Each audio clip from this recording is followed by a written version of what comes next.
입니다. 제49회 국무회의에서 결과 브리핑하겠습니다. 이재명 대통령은 오늘 오전 제49차 국무회의를 주재했습니다.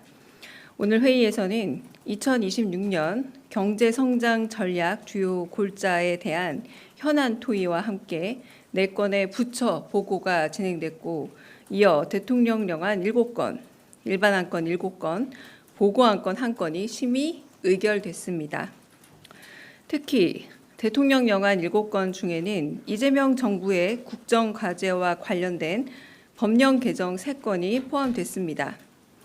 재생에너지 중심 대전환 구축과 관련된 신재생에너지법 시행령, 아동, 청소년의 건강한 성장 및 다양한 가족 지원을 위한 학교 밖 청소년법 시행령, 정비사업 공공성 강화를 위한 도시정비법 시행령이 통과됐습니다.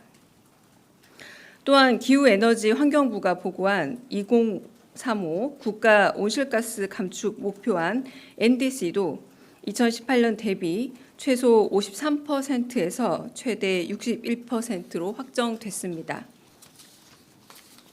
오늘 국무회의에서 김민석 국무총리는 전 부처 공직자를 대상으로 12.3 비상계엄 등 내란에 협조한 이들을 조사해 인사조치의 근거를 확보하고 헌법 수호 의지를 바로 세울 헌법 존중 정부 혁신 TF 설치를 전격 제안했습니다.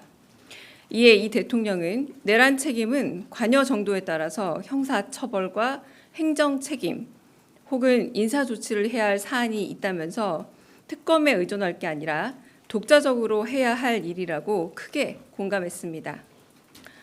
경제부총리가 보고한 2026년 경제성장 전략 주요 골자에 대해 이 대통령은 중요한 건 결국 민생이고 민생의 핵심은 먹고 사는 문제라면서 경제 회복에 총력을 다해야 한다 강조했습니다. 특히 식품 관련 물가 안정이 정말 중요하다면서 대기업들이 독과점적인 지위로 물가를 올리고 서민들의 부담을 가중시키는 행위를 철저하게 관리하고 통제해달라 당부했습니다. 또한 중소기업을 상대로 한 기술 탈취처럼 힘없는 사람들을 쥐어짜서 부당이익을 취하는 행위도 철저히 막아달라 강조했습니다. 국내 주식 장기 투자 촉진과 관련해서는 경영권 확보를 위해 주식을 장기 보유하는 대주주가 아닌 일반 투자자들이 실제 혜택을 볼 수 있게 세부적인 계획을 잘 만들어야 한다고 언급했습니다.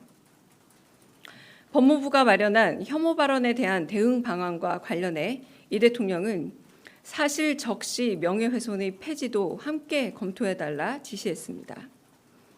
또한 혐오 현수막을 달기 위해 정당법을 악용하는 사례까지 등장한다면서 정당법 개정 필요성과 함께 온라인상의 혐오 게시물을 방치하는 플랫폼 사업자에 대한 과징금도 검토해달라 당부했습니다. 문체부가 마련한 공연 스포츠 분야 안표 근절 방안에 대해서는 형사처벌을 없애고 과징금 액수를 키우는 게 더 효과적이라면서 신고 포상금 제도 도입도 고려할 것을 지시했습니다.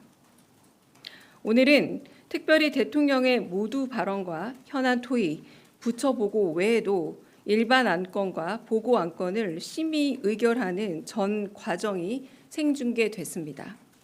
대한민국 정부 사상 최초로 국무회의의 거의 모든 과정이 공개된 것입니다. 이는 국가의 주요 의사결정 항목과 과정을 국민께 투명하게 공개하고 국무위원들의 책임성을 높이겠다는 이재명 대통령과 국민주권 정부의 철학을 보여주는 조치 중 하나입니다. 이상입니다. 네, 먼저 국무회의 관련된 질의 먼저 받겠습니다.